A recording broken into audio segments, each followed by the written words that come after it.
Bismillahirrahmanirrahim. Assalamualaikum warahmatullahi wabarakatuh. Selamat pagi rekan-rekan pejuang P3K semua. Seperti biasa di video kali ini saya akan lanjut membahas mengenai prediksi soal-soal P3K untuk tahap 3 besok.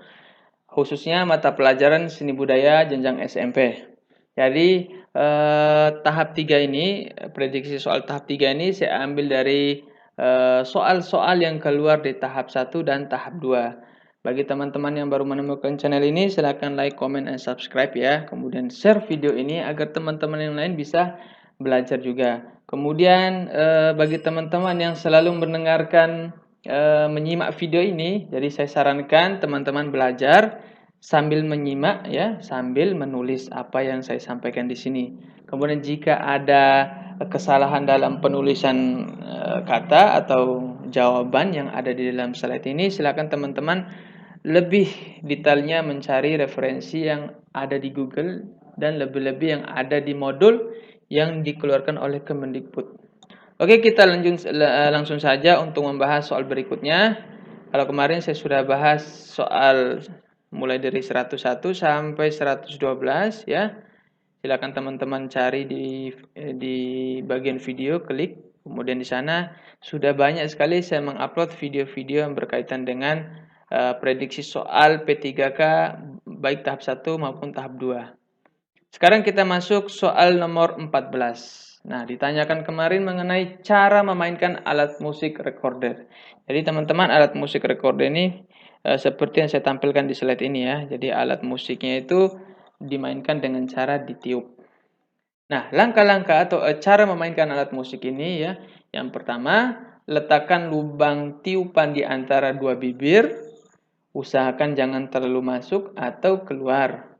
Jadi disesuaikan saja bagian untuk meniup ini ya, agar tidak terlalu masuk ke dalam atau tidak terlalu pinggir atau luar, disesuaikan saja. Kemudian yang kedua yaitu tangan kiri memegang bagian badan atas ya, memegang bagian badan atas recorder. Kemudian setiap jari menutup lubang yang diinginkan sesuai dengan kunci yang dimainkan atau lagu yang dimainkan. Kemudian yang ketiga yaitu tangan kanan memegang bagian badan bawah recorder dengan tugas setiap jari menutup lubang yang diinginkan. Kemudian yang keempat yaitu cara memainkannya. Langkah yang keempat yaitu posisi recorder diarahkan ke depan dengan sudut 30 sampai 45 derajat. Kemudian posisi badan tegak dan menghadap ke depan.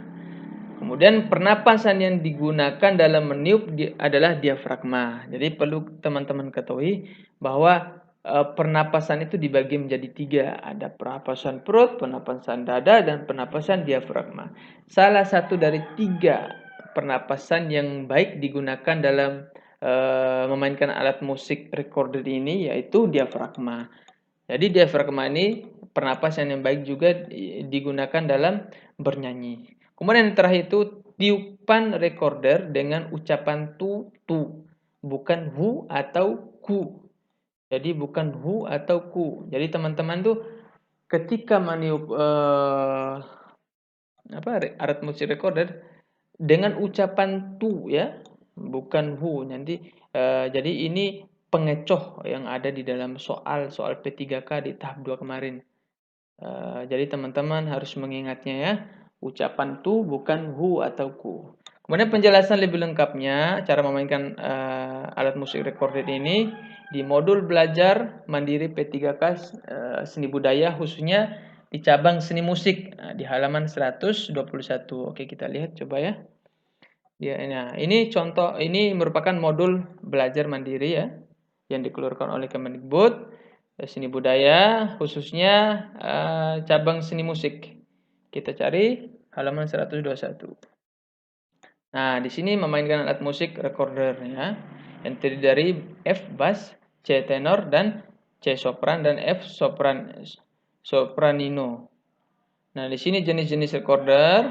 Kemudian ini bagian-bagian recorder teman-teman ya, ada kepala, bagian kepala, kemudian ada bagian kakinya, kemudian ada bagian badannya. Jadi dibagi menjadi 3 ya. Kemudian di sini secara keseluruhan nampak bagian recorder. Jadi nomor satu ini bagian kepala, ya, nomor satu ini bagian kepala. Kemudian yang kedua bagian badan, yang ketiga bagian kaki, ya. Kemudian di sini ada lubang nada. Nah, di sini. Mulai dari nomor 7 ini lubang nada 1 dan sebagainya. Teman-teman bisa membacanya lebih lengkap di modul, ya, P3K yang dikeluarkan oleh Kemendikbud. Inilah contoh lengkapnya. Teman-teman bisa membacanya. Oke, kita lanjut. Nomor berikutnya yaitu nomor 115. Ditanyakan mengenai bentuk motif batik kawung berbentuk geometris seperti bentuk buah kawung dengan komposisi dan harmonis. Kemarin kalau nggak salah ditanyakan mengenai motif kawung itu berasal dari daerah mana. Kemudian yang itu tahap 1. Kemudian tahap 2-nya ditanya mengenai makna dari motif batik kawung. Nah, kemudian yang ketiga, ya, siapa tahu ditanyakan mengenai maknanya juga atau ditanyakan mengenai daerahnya. Jadi teman-teman harus menguasainya. Jadi motif kawung merupakan motif yang berbentuk berupa bulatan mirip buah kawung atau buah aren yang ditata rapi secara geometris. Motif batik ini berasal dari daerah Jogja yang artinya kesempurnaan, kemurnian, dan kesucian. Jadi inilah contoh dari motif batik kawung yang berasal dari Jogja yang artinya kesempurnaan, kemurnian, dan kesucian. Jadi bentuknya geometris. Jadi geometris itu artinya sama antara sebelah bagian kanan dan bagian kirinya. Jadi teman-teman di video sebelumnya sebenarnya sudah saya jelaskan juga mengenai motif batik kawung ini. Nah, selanjutnya nomor 116, ya. Pasangan warna komplementer warna hijau ditanyakan di tahap 2 kemarin mengenai warna komplementer warna hijau. Menurut teori warna Frank, yaitu warna apa? Jadi warna komplementer itu warna yang sejajar dengan warna yang sejajar, ya. Contohnya kemarin ditanya mengenai warna hijau. Nah, komplementer atau warna hijau itu berbanding lurus dengan warna apa? Nah, warna merah. Kemudian warna kuning berbanding lurus dengan warna apa? Warna ungu. Kemudian warna biru berbanding lurus dengan warna apa? Warna orange. Jadi ingat, warna komplementer itu adalah warna yang sejajar dengan warna yang ditanyakan. Nah, bagaimana besok kalau ditanya mengenai warna komplementer ini sedangkan kita tidak menghafal lingkaran warna. Jadi teman-teman membuat segitiga aja, segitiga warna dasar. Letakkan secara bentuk segitiga. Merah, kuning, biru. Jadi teman-teman membuat lingkaran warna dengan menggunakan warna dasar dulu. Kemudian teman-teman mencampur antara warna primer tadi. Misalnya kuning dengan biru menghasilkan warna hijau. Kemudian kuning campur merah menghasilkan warna orange. Atau merah campur warna biru menghasilkan warna ungu. Jadi begitulah cara membuat lingkaran warna jika ditanyakan besok. Karena belum tentu kita menghafal lingkaran warna, ya. Jadi teman-teman bisa membuatnya menggunakan warna dasar dulu. Oke. Kita lanjut, ya. Sebelum kita lanjut ada penjelasan tambahan mengenai warna analogus, yaitu 3 kelompok warna yang terlihat sama dan mirip, ya, tetapi sebenarnya memiliki perbedaan. Terlihat sama dan mirip tetapi memiliki perbedaan. Dengan artian posisi warna yang saling bersebelahan dan masih dalam satu rumpun yang sama. Lebih jelasnya lagi, warna analogus ialah warna yang masih berdekatan. Misalnya warna merah, warna orange kemerahan, kemudian warna orange. Jadi teman-teman di slide ini sudah saya tampilkan contoh gambar warna analogus. Contohnya yaitu warna merah, kemudian warna merah orange kemerahan, kemudian warna orange. Kemudian warna kuning, ya, warna kuning kehijauan, kemudian warna hijau. Inilah merupakan contoh warna analogus, ya. Jadi teman-teman bisa melihatnya di slide ini, contoh analogus. Warna analogus yaitu warna yang masih berdekatan. Kemudian lanjut nomor 117, ya. Di soal P3K tahap 2 kemarin ditanyakan mengenai langkah-langkah. Di soal tahap 2 kemarin banyak sekali ditanyakan mengenai langkah-langkah. Cara membuat patung, kemudian cara menggambar model, cara membuat poster, cara menggambar ilustrasi, cara membuat patung fiberglass dan sebagainya. Nah, kemudian di langkah-langkahnya itu di option itu sangat singkat-singkat sekali teman-teman, tidak terlalu detail langkah-langkahnya. Di sini saya membuat dua versi langkah-langkah dalam menggambar model. Kalau di soal kemarin hanya ada 3 aja, 3 langkah-langkah saja, yaitu pertama menentukan objek model, kemudian membuat sketsa, kemudian yang terakhir itu finishing, tahap terakhir. Apa itu finishing? Yaitu mewarnai dan menegaskan objek.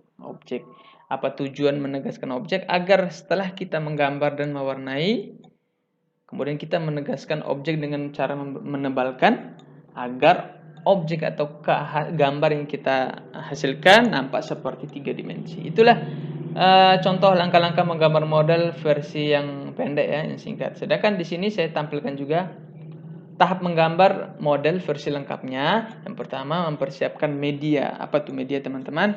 Media itu alat dan bahan. Jadi alat dan bahan, alatnya dalam menggambar model contohnya pensil, penghapus dan sebagainya. Sedangkan bahan contohnya kertas sketchbook atau buku gambar ukuran A3 atau A4. Kemudian contoh objek, nah, itulah yang disebut dengan bahan. Kemudian yang kedua itu menentukan objek, ya, menentukan objek yang akan digambar. Kemudian membuat sketsa membuat sketsa kasar menggunakan pensil HB atau H dengan cara menggores secara tipis.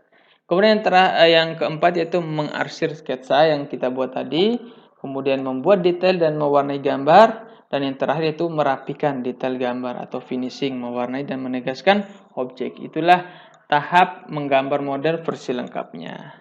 Jadi teman-teman jika ada kekeliruan dalam langkah-langkah ini bisa teman-teman tulis di kolom komentar ya. Selanjutnya nomor 118 ditanyakan mengenai langkah-langkah cetak saring atau screen pada kertas manila. Nah, di video sebelumnya sudah saya jelaskan bahwa langkah-langkah yang ditampilkan di soal prediksi di soal tahap 2 kemarin sangat singkat sekali, jadi tidak terlalu detail. Di sini saya menampilkan dua versi. Ada langkah-langkah secara singkatnya dan ada langkah-langkah secara lengkapnya. Yang pertama saya akan membahas secara singkatnya langkah-langkah cetak saring atau screen pada kertas manila, yaitu pertama mendesain gambar pada screen, kemudian meletakkan screen di atas kertas manila tadi, ya. Kemudian meratakan tinta sablon pada screen menggunakan rakel dengan cara digosok dengan arah atas bawah. Kemudian hasil screen sudah jadi. Itu versi pendeknya, versi singkatnya. Sekarang versi lengkapnya, cara membuat screen printing. Yang pertama, siapkan tinta, cat, screen, rakel, kaos atau kertas tadi dan papan. Kemudian campurkan obat afdruk hingga rata. Kemudian oleskan obat afdruk ke atas screen secara tipis dan merata dan keringkan menggunakan hair dryer. Kemudian taruh kertas film yang berisi desain sablon ke atas screen dengan posisi terbalik. Kemudian letakkan kaca di atas film. Kemudian jemur di bawah sinar matahari. Lepaskan kertas film pada screen dan cuci screen tersebut menggunakan semprot. Kemudian cuci screen agar bersih dan keringkan. Ya. Keringkan hingga screen siap untuk digunakan lagi. Itulah langkah-langkah membuat screen ya, baik pada kertas manila maupun pada kaos. Jadi inilah langkah versi lengkapnya. Oke teman-teman. Oke, sampai sini saja untuk video kali ini. Jadi teman-teman jangan lupa untuk menyimak atau sambil menyimak sambil menulis teman-teman ya, untuk mempersiapkan ujian P3K tahap 3 ini. Jadi teman-teman yang belum lulus di tahap 1, tahap 2 atau yang lulus passing grade tetapi tidak ada formasi, tidak bisa mengisi formasi, teman-teman untuk tahap 3 ini teman-teman bisa mengambil formasi di lintas kabupaten sekarang. Tapi untuk misalnya kita dapodik kita di SMP, kemudian kita mau ngambil SMA, itu saya masih kurang tahu ya teman-teman. Setahu saya yang bisa di tahap 3 ini yaitu teman-teman hanya bisa mengambil di lintas daerah. Tapi kalau untuk jenjangnya, beda jenjangnya saya kurang tahu. Silakan teman-teman membaca atau membuka lagi pengumuman yang atau surat edaran yang sempat kemarin di-share oleh Kemendikbud. Oke teman-teman, jika ada kesalahan dalam penulisan atau typo dalam penulisan jawaban, jadi saya mohon maaf teman-teman ya. Jangan lupa like, comment, dan subscribe-nya. Terima kasih. Wassalamualaikum warahmatullahi wabarakatuh.